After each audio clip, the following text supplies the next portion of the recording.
more little detail of the additive color theory that I didn't quite get to in the last lesson.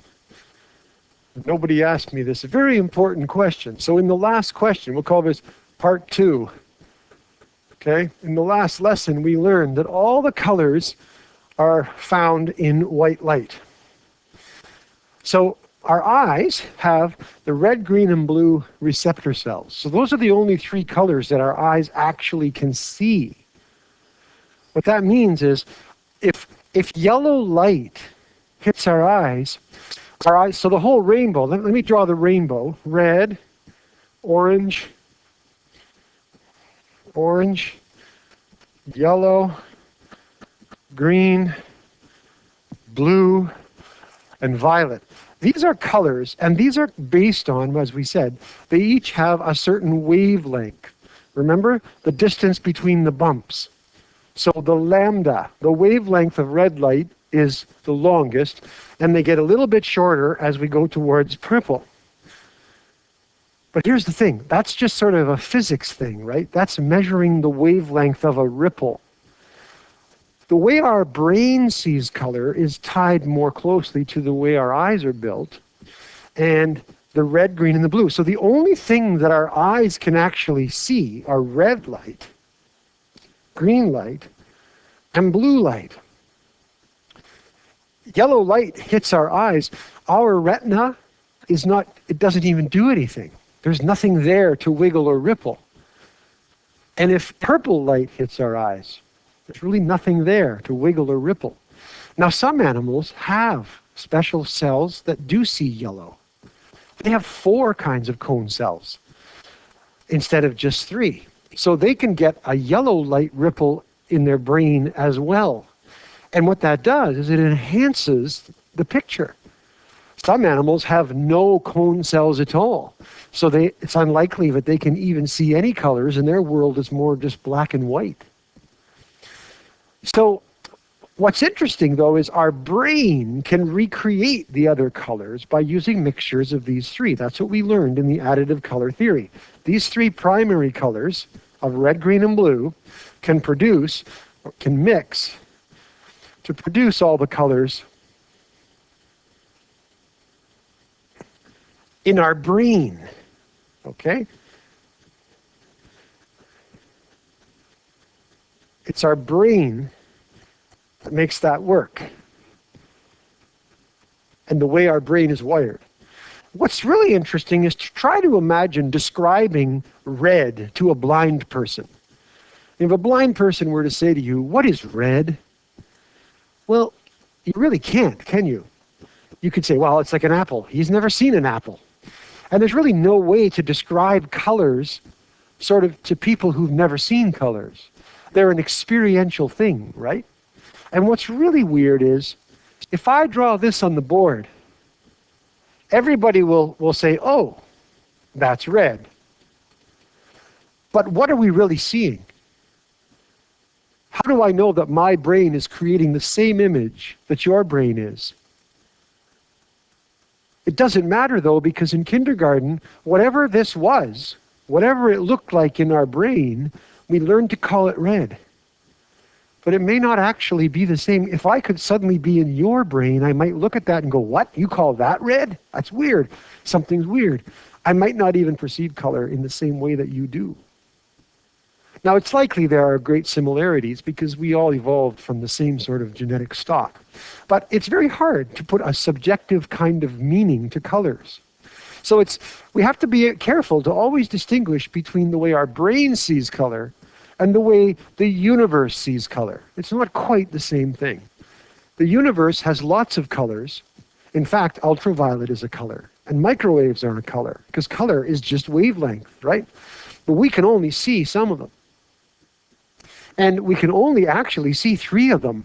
Only 3 of these visible colors can we see, or can our eyes detect. But we can create the other colors in between using a clever brain trick of mixing the colors in our brain. Okay?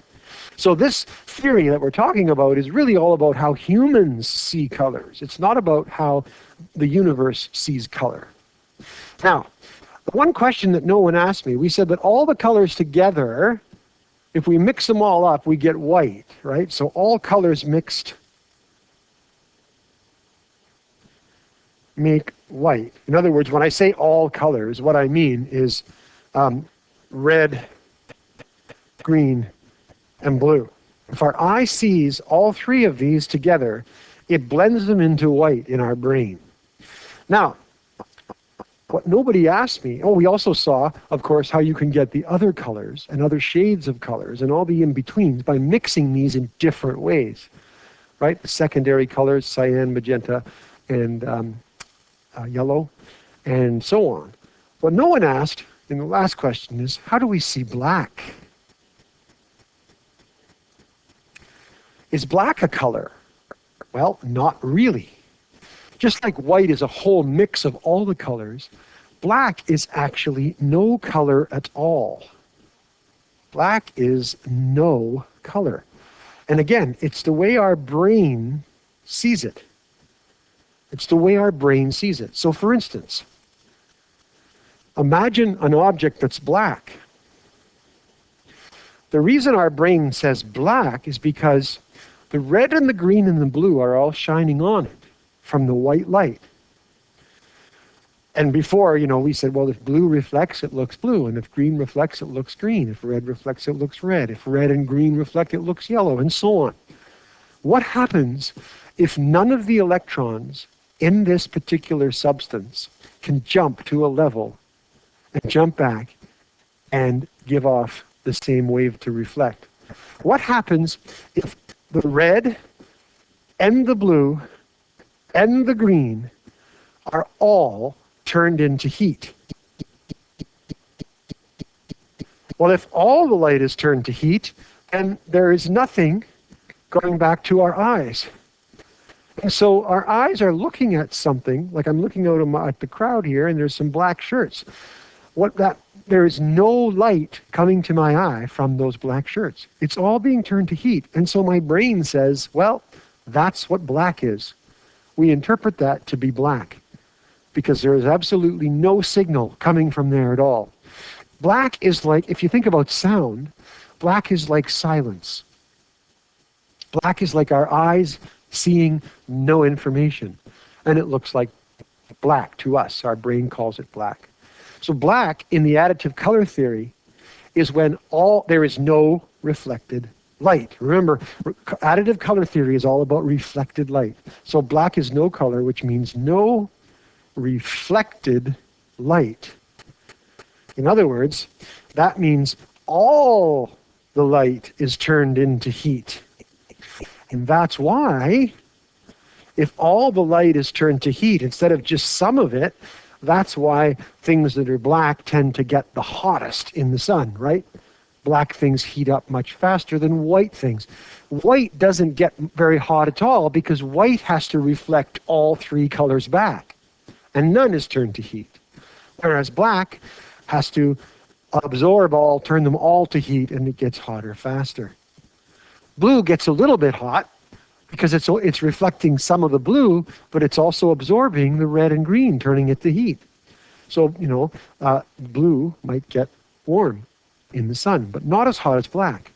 So black is actually no color at all, no reflected light. It's all turned to heat. So there's three options that you can get. You can have all the light reflected, right? If all light is reflected, you get white. If only some of the light is reflected, well, then you get, depending on which ones, you get the colors that we see. And it's usually it is a mixture of reds, greens, and blues of some kind. And if no light is reflected, you get black.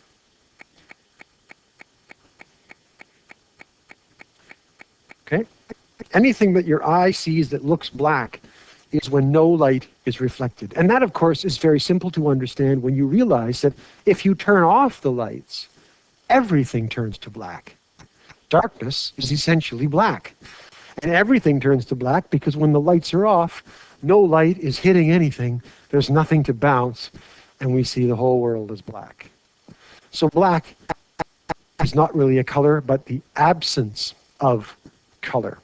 Now, in another video, we're also going to talk about how you can fool your eyes. We've been talking about shining white light on everything, right? Well, what if you actually just shine light that's blue? What if you put a filter, and like you get like in the movies or on a stage or in a dance club or something, and you just have a blue light? Well, that can make things start to look weird. It can change the way our color perception works. So in the next video, we'll talk about what happens in the additive theory if you don't use white light, but if you start just using a single color. And that means that a banana could be black, depending on how you do it. So in the next video, we'll find out how bananas can be black.